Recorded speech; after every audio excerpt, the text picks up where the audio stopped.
Mind blowing classes में आप सभी का स्वागत है।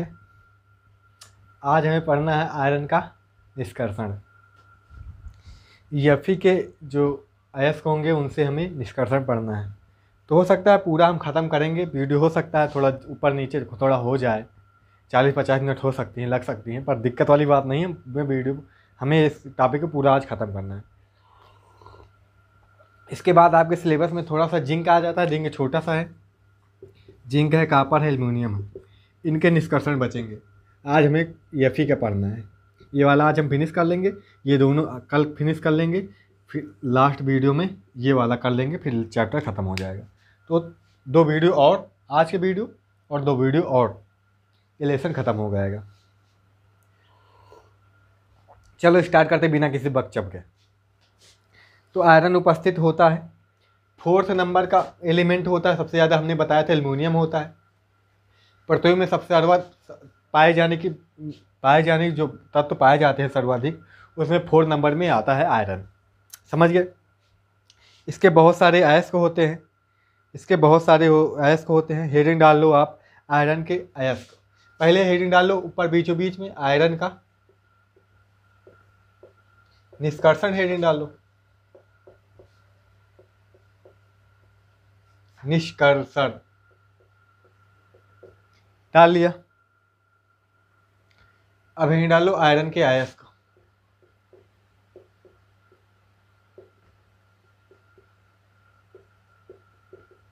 ठीक, आयरन के अयस्क। पहला मैग्नीटाइट होता है।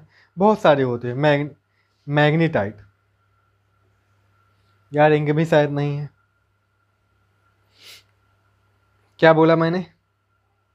मैग्नीटाइट।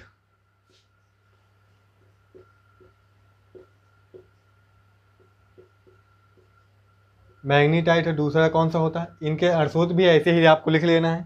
होता है Fe3O4, ये होता है मैग्नीटाइट। अगला हो जाता है लिमोनाइट। कौन सा? लिमोनाइट। इसका अर्सूत क्या होता है? Fe2O3 into 3H2। अच्छा, लिमोनाइट 3H2O। अगला आ जाता है हेमेटाइट। कौन सा आ जाता है? हेमेटाइट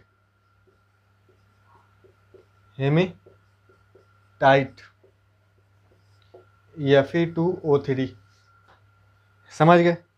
और सिडेराइट भी आ जाता है, सिडेराइट। चौथा आ जाता है सिडेराइट FeCO3। समझ गए। आयरन पाइराइड भी आ जाता है FeF2। इसको क्या बोलते हैं? Iron pyrite. आयरन तो लगेगा ही, आयरन पाइराइट बोलते हैं इसको। हो गया। इतने अयस्क हैं मुख्यतः। हम किससे अयस्क का सांद्रण इससे करते हैं? मुख्यतः इससे करते हैं, हेमेटाइट से मुख्यतः हम अयस्क का सांद्रण करते हैं। समझ गए।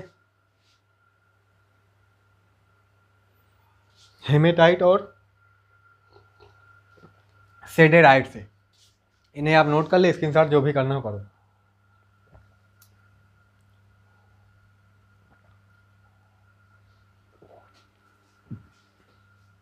हो गए। चलो, हमें पता है इसका पृथक्करण कैसे कर सकते हैं हम। ये भारी भी अयस्क भी होती है, जो इसके अयस्क हैं जैसे सेडेराइट है, हेमेटाइट है, ये भारी अयस्क भी हैं। इनका पृथक्करण गुरुत्व पृथक्करण द्वारा भी कर सकते हैं। क्योंकि पहले हमें क्या करना है? पहले इसका हम क्या करेंगे? इसका अयस्क का सांद्रण हेतु करेंगे। सबसे पहले क्या करेंगे भाई? सबसे पहले सांद्रण करेंगे। सांद्रण के बाद क्या करेंगे?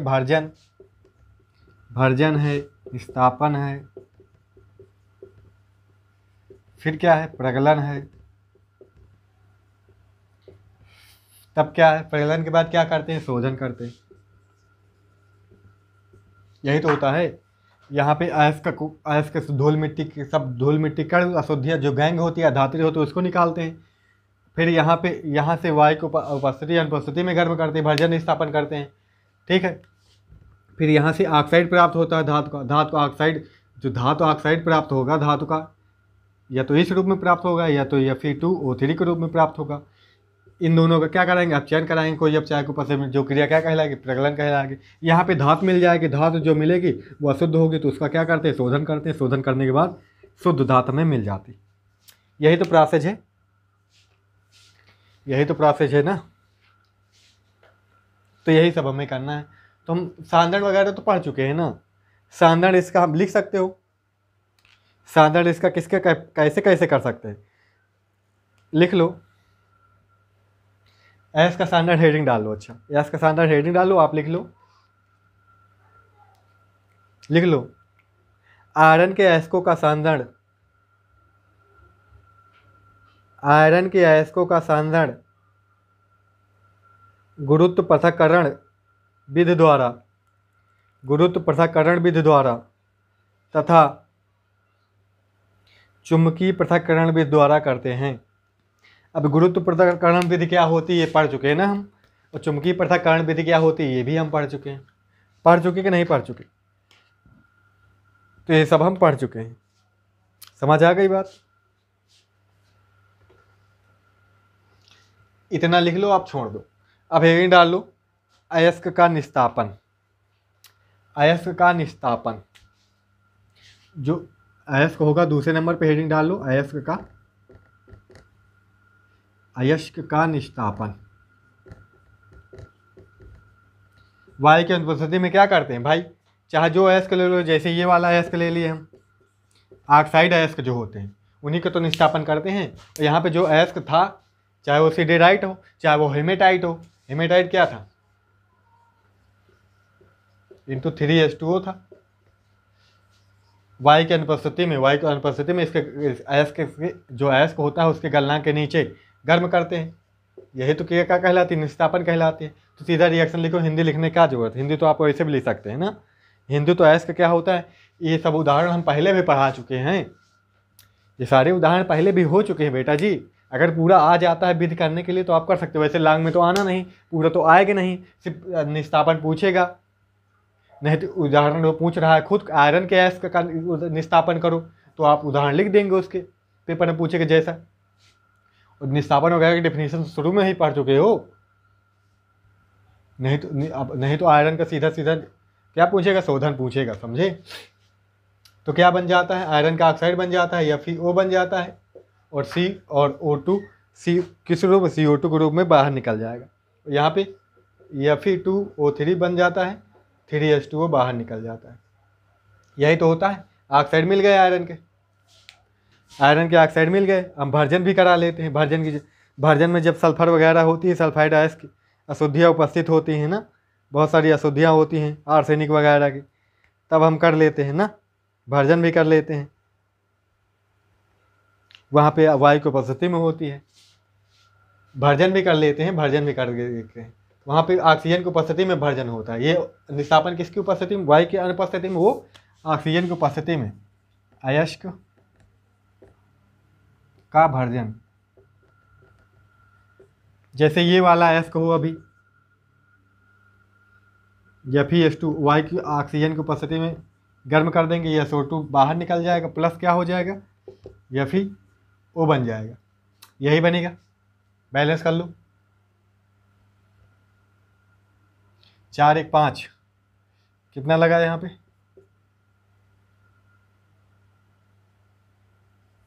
4 हो गया। और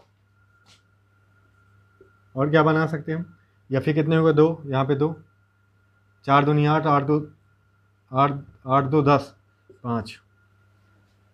ये हो सकता है, नहीं तो ये ना लिखो।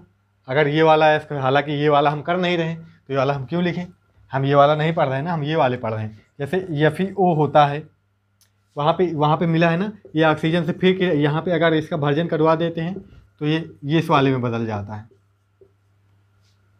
ये वाला ज़्यादा अस्थायी होता है, इसलिए ऑक्सीजन से क्रिया करके ये फिर बना लेता है। समझ गए। फेरस ऑक्साइड है जो है वो कम अस्थायी होता है, फेरिक ऑक्साइड अधिक अस्थायी होता है, इसलिए ऑक्सीजन से क्रिया करके फेरस ऑक्साइड जो है फेरिक ऑक्साइड में बदल जाता है। समझ गए।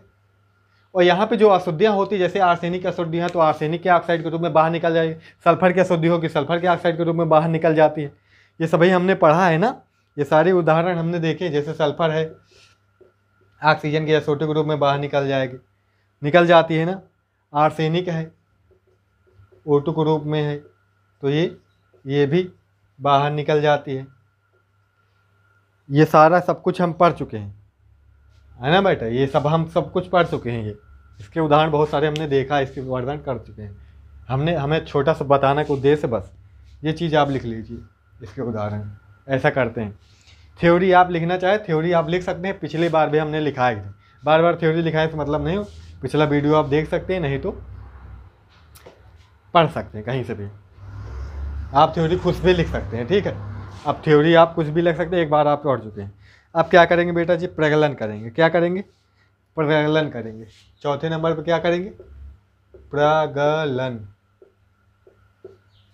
जो ऑक्साइड है धातु ऑक्साइड का आप चयन करते हैं।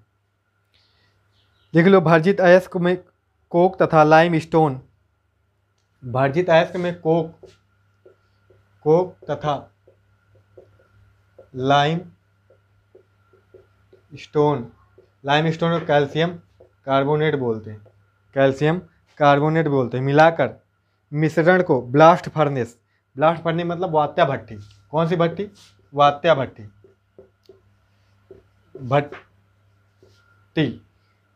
किसमें, वात्या भट्टी में प्रज्वलित किया जाता है। वात्या भट्टी में प्रज्वलित किया जाता है। लाइम स्टोन गालक का कार्य करता है। लाइम स्टोन किसका कार्य करता है बेटा जी, गालक का कार्य करता है। किसका कार्य करता है, गालक का। हालांकि वात्या भट्टी के बारे में, वात्या भट्टी का फिगर बनाने के लिए आ जाता है कभी कभी, तो वात्या भट्टी का आपको फिगर बनाना है, बुक होगी तो आपको बुक में बनाना है। यहाँ पे जो फिगर हम बनाऊंगा वो स्पेशली किसके लिए है, प्रज्वलन के लिए है। बात को समझ रहे हो। यहाँ पे जो फिगर मैं बनाऊंगा वो प्रज्वलन के लिए होगा। जो प्रज्वलन हम पढ़ने जा रहे हैं, प्रज्वलन में कौन कौन सी अभिक्रियाएँ होंगी वात्या भट्टी में, उसके लिए वो फिगर। वात्या भट्टी का अलग से फिगर आ जाता है, तो अलग से आपको वो चीज़ें नहीं दिखानी जितनी यहाँ पे मैं दिखाऊंगा, ठीक। उसका अलग सादा फिगर आप बना सकते हैं, ठीक है। वात्या भट्टी का फिगर बनाने के लिए पेपर में आ जाता है 2 नंबर में, 1 नंबर में। समझ गए। तो फिगर मैं ड्रा कर लेता हूँ। चलो फिर समझ लेते हैं। वात्या भट्टी का मैंने फिगर बना लिया है। इसके बहुत सारे खंड होते हैं, जैसे कि आपको दिख रहा होगा। थोड़ा फिगर मैं समझा देता हूँ। ऊपर शुरू करते हैं। यहाँ पे ये लगा होता है, ये इससे पकड़ के ऊपर नीचे इसको कर सकते हैं, इसको ऊपर ला जा के बंद भी कर सकते हैं। यहाँ पे अयस्क डाला, चार्ज मतलब कोई घान डाली जाती है। घान बोले तो जो अयस्क होगा वैसे ही डालेंगे हम, इसका शोधन करने में जो भी मटेरियल डालते हैं जो यहीं से डालते हैं, है ना। जैसे हमने गालक डाला है, गालक में कैल्शियम कार्बोनेट डाला है, और अयस्क भी डालेंगे हम। समझ रहे हो। कोई आप चाहे कोक भी डालेंगे, कोई बोले तो कोयला, उसको भी डालेंगे हम, तो यहीं से डालते हैं। समझ गए। इसके बारे में, हालांकि इसके बारे में नहीं पढ़ रहे हैं, इसके बारे में पूछा भी नहीं जाता है, आप पढ़ भी सकते हैं, ठीक है। फिगर इंपॉर्टेंट है। फिगर जब बनाएंगे, अगर आप अलग से फिगर बनाएंगे तो यहाँ पे ये चीज़ें नहीं लिखेंगे यहाँ पे। समझ गए कि इससे कच्चा लोहा निकलता है, क्योंकि कच्चा लोहा के लिए थोड़ी आप निकालें। यहाँ पे हम इसके लिए पढ़ रहे हैं, लोहे का निष्कर्षण कर रहे हैं, कच्चा लोहा वगैरह ये सब सारे खंड लिखे हैं यहाँ पे। बाकी ये सारे खंड नहीं। ये टेम्परेचर जो है, टेम्परेचर लिखा जाता है अगर सिर्फ फिगर पूछता है, बाकी ऐसे लिख दिया जाता है। अग्निशय ईंटें, कूप, बाकी और इसके नाम जो होते हैं दिखा दिए जाते हैं। समझ गए। और जो होती हैं यहाँ पे कैसी ईंटें होती है, अग्निशय ईंटें होती हैं। अग्निशय ईंटें होती हैं, जो आग को सह सकती है। अग्निशय ईंटें होती हैं। आप ईंटें लिख सकते हैं आप, ठीक है। धातुमल, इससे यहाँ से गलित धातु निकलती है। यहाँ से कोई भी जो होती है गलित धातु निकलेगी, यहाँ से धातुमल। समझ गए। धातुमल ऊपर क्यों है, क्योंकि हल्की होती है ना, धातु से हल्की होती है तो ऊपर तैरा करती है, तभी तो अलग हो जाती है आराम से। इसमें बहुत सारे चैम्बर होते हैं, दहन खंड होता है, गलन खंड होता है, धातमल खंड होता है, अपचयन खंड होता है। इसमें सब में अलग अलग अपक्रियाएँ होती हैं, क्योंकि सब जगह पे टेम्परेचर का मान अलग अलग होता है। जितना नीचे आएंगे उतना यहाँ पे उतना ही टेम्परेचर बढ़ता जाएगा, समझिए। तो क्वेश्चन ऐसे पूछता है, वात्या भट्टी में होने वाली अपक्रियाओं का वर्णन कीजिए, या फिर ऐसे कह देगा, आयरन के निष्कर्षण में वात्या भट्टी में होने वाली अपक्रियाओं का वर्णन कीजिए। तो जो मैं अब पढ़ाऊँगा वही चीज़ वहाँ पे लिखना रहता है, ठीक है। फिर यहाँ से व्यर्थ गैसें निकलती हैं, जो यहाँ पे गैसें बनती हैं। व्यर्थ गैसें मैंने बताया ना, बहुत सारी अशुद्धियाँ होती हैं, उनके ऑक्साइड बन के, जैसे सल्फर की अशुद्धि होगी, सल्फर डाइऑक्साइड के रूप में निकलेगी, कार्बन डाइऑक्साइड के रूप में निकलेगी, कार्बन मोनोऑक्साइड के रूप में निकलेगी, है ना। आर्सेनिक की अशुद्धि आर्सेनिक के ऑक्साइड के रूप में निकलेगी। ये सारी अशुद्धियाँ यहाँ पे निकलती हैं, समझ गए। टावर क्या क्या होता है, ये तो वायर जो लगा है इसे बस हवा पास करने के लिए होते हैं, समझ गए। यहाँ पे जो हमने बताया ना, गालक जो होता है, गालक की किसका इस्तेमाल, कैल्शियम कार्बोनेट का। ये गालक बनाएगा, ये स्लैग बनाएगा, सिल्का, ये किसके गालक के रूप में इस्तेमाल होता है ना ये। तो ये क्या करेगा, धातमल बनाएगा, धातमल अलग हो जाएगा। जो पिघला हुआ कच्चा लोहा रहेगा, जिसे पिग आयरन या कच्चा लोहा कहते हैं, वो नीचे गलित अवस्था में आ जाएगा, जिसे बाद में हम ठंडा कर लेंगे, ठोस बन जाएगा, समझ गए। तो हेडिंग डाल लीजिए आप, वात्या भट्टी में होने वाली अपक्रियाएँ। वात्या भट्टी में होने वाली अपक्रियाएँ, पहला नंबर हेडिंग डाल लीजिए, दहन खंड। जो ये वाला खंड है ना, दहन खंड, ये हेडिंग डाल लीजिए। दहन खंड में क्या होता है, दहन खंड में कुछ नहीं, कार्बन जो होता है, कार्बन जो होता है ऑक्सीजन से क्रिया करके क्या बना लेता है, CO2 बना लेता है। क्या बना लेता है, CO2 बना लेता है, यही होता है। लिख सकते, यह इसका यह वात्या भट्टी का निचला भाग है, इसमें लिख भी सकते हैं दहन खंड में, यह वात्या भट्टी का निचला भाग है, ठीक है। इसका तापक्रम 2170 केल्विन होता है। यहाँ पर कोक के जलने, कार्बन जलता है, कार्बन जलने किसकी उपस्थिति में, ऑक्सीजन की उपस्थिति में, इसके जलने से कार्बन डाइऑक्साइड बनता है। यहाँ कोक के जलने से CO2 बनती है, CO2 बनती है। चलो हो गया, ये वाला खंड का काम खत्म। दूसरा खंड आप डाल लीजिए, दूसरा खंड आप डाल लीजिए। दूसरा खंड कौन से आ जाता है बेटा जी, ऊष्मा अवशोषक खंड आ जाता है, ऊष्मा अवशोषक खंड। हालांकि ये यहाँ पे जो गलन खंड है ना बेटा जी, यहाँ पे जो गलन खंड है, ये अलग है वही चीज़, लगभग होता वहीं पे है, जो भी है हम देखते हैं अभी। तो यहाँ पे सारे भाग दिखाए भी नहीं गए हैं, अच्छा फिगर में यहाँ पे सारे भाग दिखाए नहीं गए। आप दहन खंड में यही लिख सकते हैं, जो कार्बन डाइऑक्साइड होती है, कार्बन से, दहन खंड में ही रिएक्शन लिख लो, उसको हम नहीं लिखाते। दहन खंड में ये भी रिएक्शन लिख लो, कार्बन डाइऑक्साइड कार्बन से क्रिया करके कार्बन मोनोऑक्साइड बना रही है, ठीक है। 2 यहाँ पे लगा दो, हो गया। जो कार्बन डाइऑक्साइड होती है, कार्बन से क्रिया करके फिर कार्बन मोनोऑक्साइड भी बना लेती है। छोड़ो, अब हो गया ये सब। अब हेडिंग डाल लो, अब हेडिंग डाल लो बेटा जी, अपचयन खंड। आप आगे पीछे भी लिख सकते हैं, आप सीधा गलन खंड भी लिख सकते हैं यहाँ पे, कि गलन खंड ही लिखा दें। चलो हेडिंग डाल लो गलन खंड, दूसरी हेडिंग डाल लो गलन खंड, क्रम से लिखते हैं ना, नीचे से ऊपर तक। गलन खंड, गलन खंड हेडिंग डाल लो, लिख लो बेटा जी। यहाँ पर CO2 अपघटित होकर, CO2 नहीं सॉरी, CO कार्बन मोनोऑक्साइड अपघटित होकर कार्बन देती है,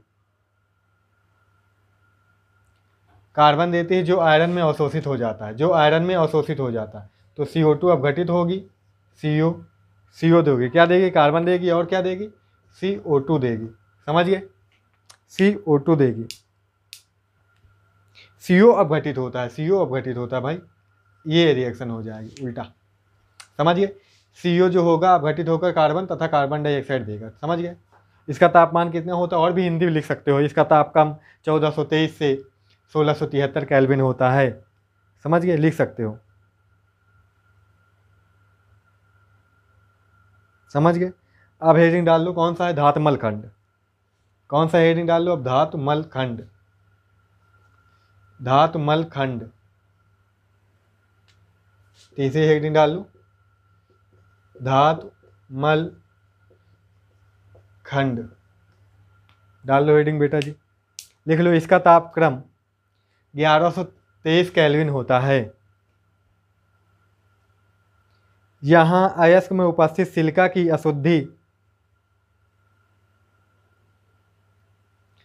यहाँ सिलिका, अयस्क में उपस्थित सिलिका की अशुद्धि, सिलिका मतलब SiO2, सिलिका की अशुद्धि, फिगर मिटा देते हैं हम ना, फिगर आप बना लेंगे, फिगर बना लेंगे तब ये सब लिखेंगे, ठीक। दिक्कत होती ना मुझे लिखने में।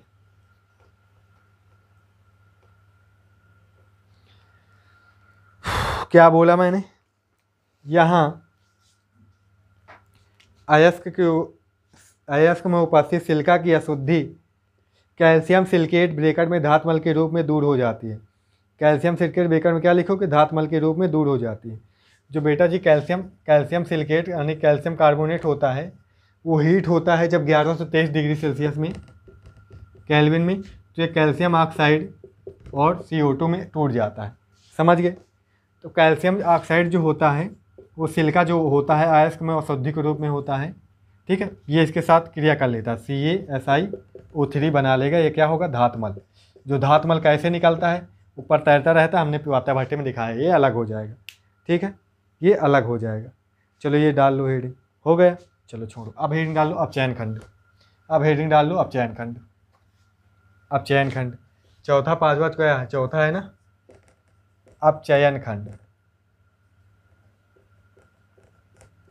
अपचयन खंड हेडिंग डाल लिखो इसमें। यह भट्ठी का ऊपरी भाग है, इसका तापक्रम 823 से 1123, 823 से 1123 केल्विन होता है। इसका तापक्रम 823 से 1123 केल्विन होता है। यहाँ पर फेरिक ऑक्साइड, यहाँ पर फेरिक ऑक्साइड, फेरिक ऑक्साइड ये वाला फेरिक ऑक्साइड का अपचयन आयरन में हो जाता है। का अपचयन किस में हो जाएगा, आयरन में हो जाता है बेटा जी, समझ गए। ये जो होता है इसे क्रिया करके Fe और आगे और Fe3O4 बनाएगा, समझ रहे हो, और कार्बन CO2 के रूप में बाहर निकलेगा, और ये फिर आगे चल के फिर क्रिया करेगा 4 किससे, CO से, किससे, CO से, समझ गए। टेम्परेचर भी होता है, अगर टेम्परेचर नहीं याद रहे, सिर्फ हीट 873, यही 823 है ना, तो 823 या फिर 823 केल्विन में, ये 873 में हो जाता है। यहाँ पे बनाएगा Fe और क्या बनाएगा, CO2 के रूप में बाहर निकलेगा कार्बन। बैलेंस नहीं है, बैलेंस कर सकते हैं आप। FeO आगे फिर CO से क्रिया कर लेता है, Fe जो O होता है ये आगे CO से फिर क्रिया कर लेता है, CO2 निकल जाता है प्लस Fe अलग हो जाता है। देखो आयरन अब मिल गया, आयरन अब मिल गया। अब इतना सब अगर ना लिखने की इरादा हो, सिर्फ एक ऐसे भी लिख सकते हो, इतना लिख डालो, इतना रिएक्शन लिख लो, इतना हिंदी लिखने के बाद आगे लिख लो। फेरिक ऑक्साइड के अपचयन को केवल एक समीकरण द्वारा भी व्यक्त किया जा सकता है। फेरिक ऑक्साइड के अपचयन को केवल एक समीकरण द्वारा भी व्यक्त किया जाए, बैलेंस आपका लेना। फेरिक ऑक्साइड के अपचयन को केवल एक समीकरण द्वारा भी व्यक्त किया जा सकता है, इसमें भी व्यक्त किया जा सकता है, कोई दिक्कत वाली बात नहीं। बैलेंस कर लो, देखो आयरन गिनो, आयरन 2, तो आयरन यहाँ पे 2 हो गए। अब क्या गिनोगे, कार्बन गिनो, कार्बन गिनो, 1 1, ऑक्सीजन गिनो, 3 2 5, कितने हैं भाई, 2 ही हैं, तो यहाँ पे 3 लगाना पड़ेगा 100%। 3 लगाएंगे तो 6 हो गए, 6 हो गए, तो यहाँ पे 3 लगाना पड़ेगा 100%। ये भी 6 हो गए, 6 3 9 हो गए, 9 तो नहीं बन सकते ना भाई, 9 हो गए ना, 9 तो नहीं बन सकते, सॉरी, CO से होगा ना अपचयन, CO2 से नहीं होगा, वही तो मैं सोचूं। और यहाँ पे टेम्परेचर फिर इकट्ठा लिख देंगे, 823 से 1123 तक होगा। अच्छा, इन सब के मध्य होगी क्रिया, समझ गए, क्योंकि आगे जो होता है इन्हीं के टेम्परेचर के बीच ये क्रियाएं होंगी। इसमें बहुत सारी स्टेप होते हैं, जो सही में होता है वो हम दिखा दिए, एक समीकरण द्वारा ऐसे भी हम लिख सकते हैं। बैलेंस कर लो, यहाँ पे देखो हो गया बैलेंस, 3 3 6, 3 दूनी 6, हो गया बैलेंस। समझ गए। तो वार्ता भट्टी में होने वाली अपक्रियाएं हो गई खत्म। समझ गए बेटा जी। लिख लो नीचे नई लाइन में, वार्ता भट्टी से प्राप्त लोहे को कच्चा लोहा या पिग आयरन कहते हैं। कच्चा लोहा या पिग आयरन कहते हैं। कच्चा लोहा या पिग आयरन कहते हैं। ठीक है। अब हेडिंग डाल लो बेटा जी आयरन के प्रकार।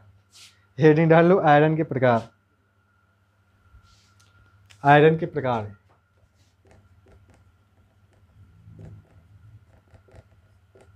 आयरन के प्रकार लिखो। आयरन 3 प्रकार के होते हैं। आयरन 3 प्रकार के होते हैं। नंबर 1 ढलवा लोहा। नंबर 1 ढलवा लोहा। कौन सा लोहा? ढलवा लोहा। लिख लो।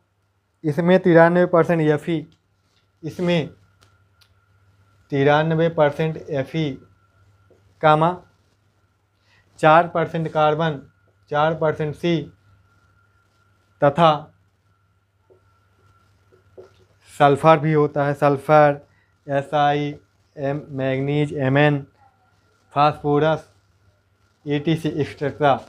एक्सेट्रा बोल दो चाहे इत्यादि कह लो, आदि कह लो, अशुद्धियाँ भी होती हैं। समझ गए। अब दूसरा लोहा लिख लो बेटा जी। दूसरा लोहा होता है पिटवा लोहा। दूसरा लोहा होता है पिटवा लोहा। पिटवा लोहा, समझ गए। पिटवा लोहा लिख लो। इसमें यह आयरन का सबसे शुद्धतम रूप है। यह आयरन का सबसे शुद्ध रूप है। यह आयरन का सबसे शुद्ध रूप है। इसमें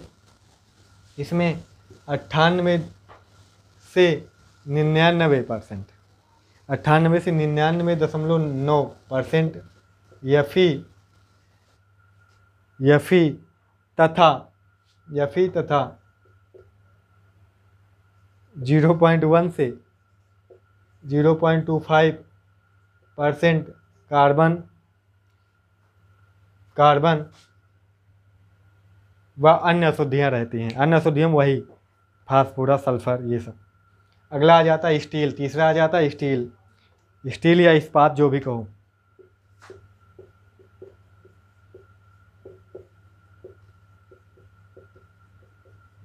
स्टील या इस्पात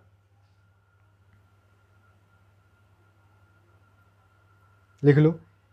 इसमें 98, थोड़ा सा अंतर होता है।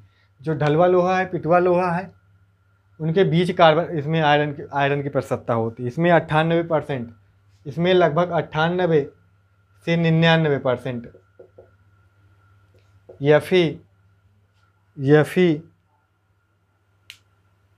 Fe व 0.25 से 1.5% कार्बन होता है। अब आयरन का उपयोग तो आप जानते होंगे। आयरन के उपयोग बहुत सारे हैं ना। ये सब खत्म हो गया। भाई आयरन के उपयोग आप लिख सकते हैं बुक से भी।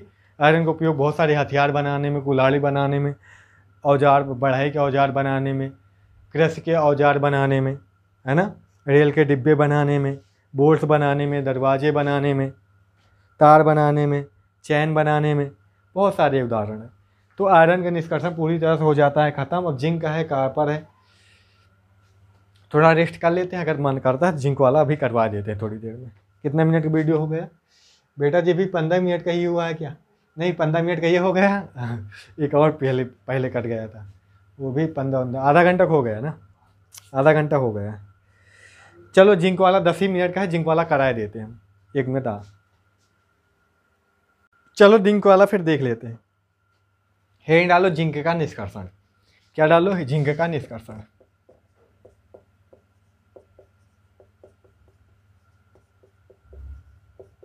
तुरंत उड़ा देते हैं इसको, छोटा सा, ज़्यादा दिक्कत।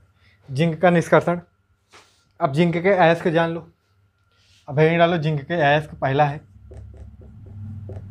जिंक ब्लेंड है। दूसरा है जिंक सल्फाइड जो होता है। जिंक सल्फाइड को कैलामाइन बोलते हैं। क्या बोलते हैं? कैलामाइन। कैलामाइन। एक और आ जाता है जो जिंक का क्या होता है, ऑक्साइड होता है, जिंकाइन, जिंकाइड बोलते हैं इसको। क्या बोलते हैं? जिंकाइट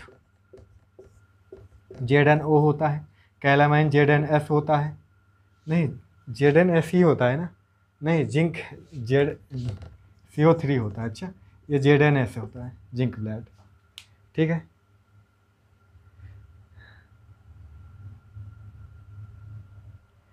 कौन सा करते हैं? सल्फाइड आयस्क वाला। जिंक ब्लेड से ही जिंक का निष्कर्षण किससे करते हैं? जिंक ब्लेड से जिंक का निष्कर्षण करते हैं। यही इसका मुख्य अयस्क है, जौन सा? जिंक ब्लेड जिंक का मुख्य अयस्क है। आगे लिख लो, जिंक ब्लेड से जिंक का निष्कर्षण निम्न पदों में करते हैं। जिंक ब्लेड से जिंक का निष्कर्षण निम्न पदों में करते हैं। पहला क्या आ जाता है? सांद्रण। पहला क्या आ जाता है? सांद्रण। पहला क्या आ जाएगा? सांद्रण। सांद्रण हमें पता है सल्फाइड अयस्क है भाई। जिंक ब्लेड ZnS है, सल्फर है तो सल्फाइड है। किस विधि द्वारा? फेनफ्लॉन विधि द्वारा करते हैं। लिख लो, जिंक ब्लेड एक सल्फाइड अयस्क है। जिंक ब्लेड एक सल्फाइड अयस्क, इसलिए इसका निष्कर्षण फेनफ्लॉन विधि द्वारा करते हैं। इसलिए इसका निष्कर्षण फेनफ्लॉन विधि द्वारा करते हैं। अब अगला आ जाएगा भर्जन। अगला क्या करेंगे? भर्जन। भाई भर्जन क्यों करेंगे? क्योंकि ये ऑक्सीजन की उपस्थिति में होता है। हमें सल्फर है तो सल्फर की अशुद्धि को दूर करना है, निस्तापन थोड़ी ना करेंगे। यहाँ पे सल्फाइड अयस्क है तो सल्फर भर्जन करेंगे ना, तो Zn SO2 ग्रुप में इसका ऑक्साइड बनेगा ना, इसका ऑक्साइड बनेगा, ठीक है, ऑक्साइड बनेगा ना बेटा जी। हो गया, SO2 ग्रुप में बाहर निकलेगा। बैलेंस कर सकते हैं आप, बैलेंस करना आता हो। Zn1 S1 ऑक्सीजन 2 3, यहाँ लगाओ 3 और यहाँ लगाओ 2, हो गया। यहाँ लगाओ 2, घंटा हुआ। 6 हो गए, यहाँ लगाओ 2, यहाँ लगाओ 2, यहाँ लगाओ 2, हो गया। 2 4 2 6 6 3 6 हो गया, 7 8 खत्म। अब आप चयन करेंगे, आप चयन बोले तो प्रगलन, आप चयन करेंगे बोले तो प्रगलन। अब क्या करेंगे? प्रगलन या आप चयन।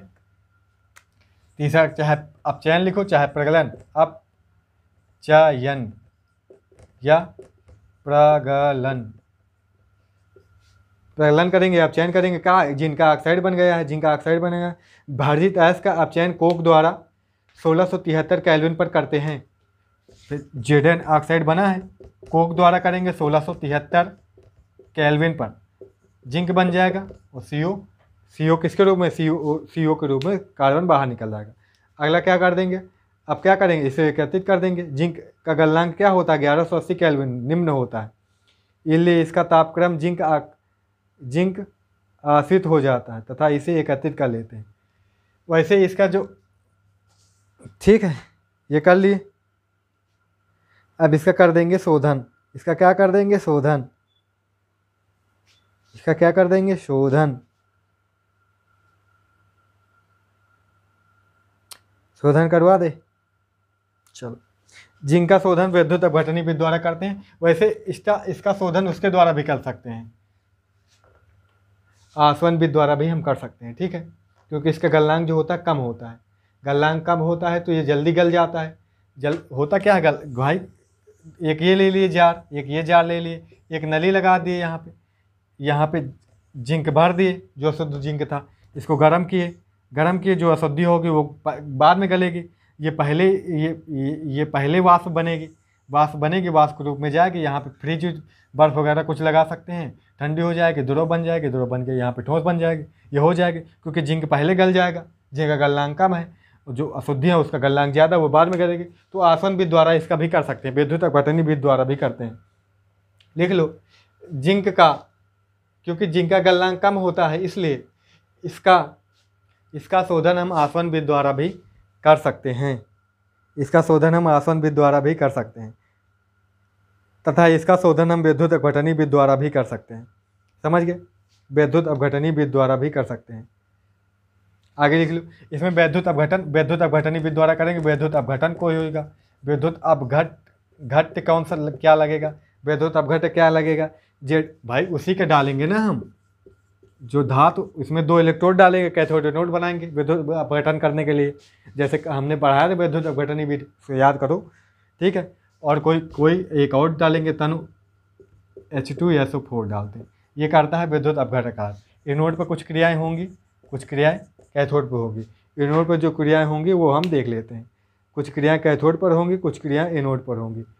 तो कुछ क्रियाएं कैथोड पर होंगी, कुछ क्रियाएं एनोड पर होंगी। कैथोड पर क्या क्रियाएं होती हैं देखते हैं। कैथोड पर क्या होगा, इलेक्ट्रॉन ऑक्सीकरण होगा। कैथोड पर क्या होगा, ऑक्सीकरण नहीं अपचयन होता है, याद रखना। Zn2+ जो होगा वो 2 इलेक्ट्रॉन ले लेगा, क्या बनाएगा, Zn बनाएगा। क्या बनाएगा, कैथोड यानी कि कैथोड पर हमें जिंक प्राप्त होगा, जिंक प्राप्त होगा। और एनोड पर क्या होगा, एनोड पर क्या होगा, जिंक जो होगा एनोड पर क्या होगा, जिंक जो होगा वो इस पे 2 माइनस होते हैं, ये 2 इलेक्ट्रॉन इससे ले लेगा, 2 इलेक्ट्रॉन ले लेगा तो Zn क्या बनेगा, Zn क्या करेगा, 2+ बनाएगा ना, समझ गए। ZnSO4 बना लेगा, ZnSO4 भी लिख सकते हो, और 2 इलेक्ट्रॉन छोड़ दिए जाएंगे, तभी तो ये 2 इलेक्ट्रॉन छोड़े जाएंगे, लिए लेगा, समझ गए। यहाँ पे 0 ऑक्सीकरण अवस्था जीजेंगे कि यहाँ पे +2 है, मतलब 2 इलेक्ट्रॉन इसने दिए, 2 इलेक्ट्रॉन यहाँ पे इसने छोड़े, क्योंकि SO4 में 2 इलेक्ट्रॉन ज़्यादा थे तो इससे ले लेगा 2 इलेक्ट्रॉन, तो अपने 2 इलेक्ट्रॉन छोड़ देगा। इसको ऐसे भी लिख सकते हो, R करके Zn 2 इलेक्ट्रॉन छोड़ रहा है, 2 इलेक्ट्रॉन छोड़ रहा है, Zn2+ बना रहा है, सीधी सी बात। कैथोड पर क्या होता है ये पता चल गया, समझ गए, हो गया। जिंक वाला ख़त्म हो गया, इतना ही था भाई, शोधन कर लिया। जिंक के भी बहुत सारे उपयोग हैं, जिंक के भी क्या क्या कर सकते हैं, जिंक से बहुत सारे उपयोग है जिंक के भी, समझिए। जिंक के उपयोग आप पढ़ सकते हैं, ठीक है बेटा जी, नहीं तो हम आपको बता भी देते हैं, जिंक के उपयोग हम आपको बता भी देते हैं। जिंक का उपयोग जस्तेदार लोहा बनाने में किया जाता है, ठीक है। जिंक का उपयोग बैटरी में, कई मिश्र धातु बनाने में, जैसे पीतल वगैरह होगा, जर्मन सिल्वर वगैरह होगा, इन सब में जिंक रज, जिंक पाउडर भी बनाया जाता है, जैसे रंग रोगन वगैरह में काम कर आते हैं, ठीक है, समझ गए। औपचारिक रूप में भी इसका उत्पादन किया जाता है जिंक का। तो क्लास को करते हैं द एंड, हो गया हमारा ख़त्म, कुछ नहीं बचा है। कापर बचा है, कापर एक वीडियो में हो जाएगा, 2 वीडियो में लेसन ख़त्म हो जाएगा। एल्युमिनियम कापर बचा है। Thank you so much. Video बनाए रखने, मन लगा के लिख लेना, शेयर कर देना, लाइक कर देना। स्कूल खुलने का भी चांस नहीं है, कोई सूचना भी नहीं आई है, खुलेंगे कि नहीं खुलेंगे। पढ़ते रहो, तुम सब ढीले ना पढ़ो, नहीं तो रोओगे तुम आगे चल के, ठीक है। Thank you so much, bye bye.